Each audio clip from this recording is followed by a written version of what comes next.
Welcome to Rambam in Depth. Today we'll be discussing the Rambam Hilchos Shchenim Perek Yud Halacha Aleph. Mrchikin as ilan min ha'ir esem b'chamish amav.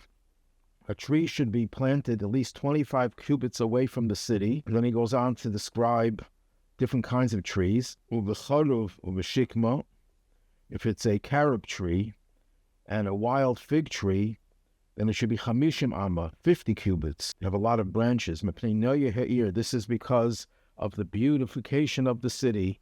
The city looks more beautiful when there's open space in front of the city. So the question is asked by the Tosefos Yom Tov. This is a Gemara in Bava Basra, which quotes an opinion of Aba Shaul, one of the Tanaim, who says that an ilan srak, a non-fruit-bearing tree, should be distanced from the city 50 cubits. And in Peirush HaMishnayos, the Rambam says, halacha Aba Shaul.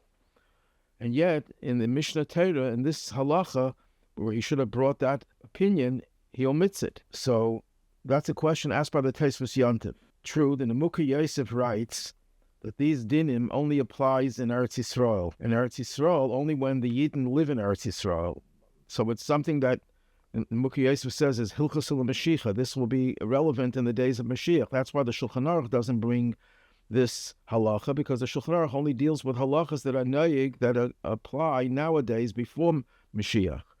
But the question of Tosefos Yom Tov remains on the Rambam. The Rambam brings the laws of Moshiach as well. So why doesn't he bring the halacha of Aba Shaul that you have to distance an ilan srak, a non-fruit-bearing tree, from the city 50 amos?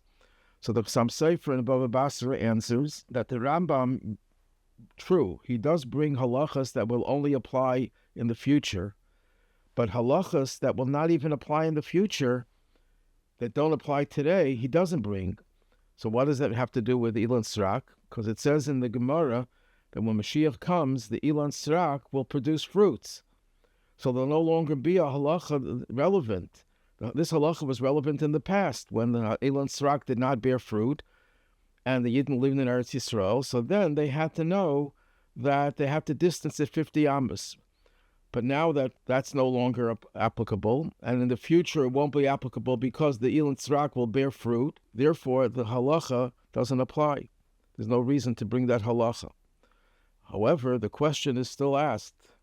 In the Sofer Moshiach b'Halacha, a wonderful Sofer by Rabbi Galinsky, Rosh Yeshiva in Olei Torah, he asked the question.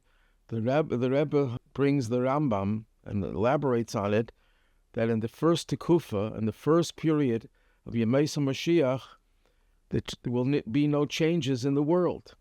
Teva, the nature of the world, will be the same. It's only the second stage things will change. If that's so, it's on this miracle that the ilan srak will bear fruit, that won't be in existence in the first stage of Moshiach. So it'll be relevant to know. In the first stage of Moshiach, the non-fruit-bearing trees will not bear fruit, and we have to know, we have to distance it 50 amos. So Rabbi Galinsky in the Sofer Moshiach b'Halacha gives the following answer. In Likutei Sichos, in Perek Yud in Parshas B'Chukosai, so the Rebbe explains that there's two different versions of this yiyud, of this prediction of what will happen to the Moshiach. In the Gemara, it says in Eretz Yisrael, ilan srak will bear fruit. In the Teres Kainim, it says all over the world. So the Rebbe says that's the difference between the first Tekufa and the second Tekufa. In the first Tekufa, where things will go in a natural way, nature will not change. Trees that don't bear fruit won't bear fruit. Except at Eretz Yisrael, something special will happen, but that's not changing the nature of the world. Probably because miracles always happened, even before the Gilui of Moshiach. The fact that it's not going to change elsewhere means that nature still remains the same nature as it was before. When the Teres Kainim says throughout the world, ilan srak will bear fruit, that's a change of nature. That's the second stage. But in the first stage, in Eretz Yisrael, the non-fruit-bearing trees will bear fruit only in Eretz Yisrael.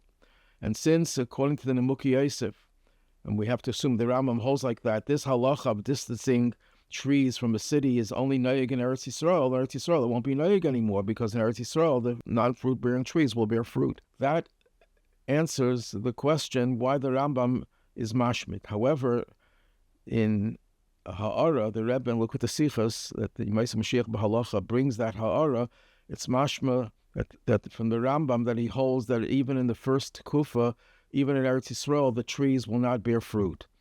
So the best answer to the question why the Rambam leaves out the opinion of Aba Shaul that the ilan srak will have to be distance 50 amas is because even though in the Peirush HaMishnayos he says halacha Aba Shaul, in a later version, the one that's brought by Rabbi Kapach, the Rambam reversed his position and he holds the halacha is not like Aba Shaul, so there's no reason for him to bring that opinion.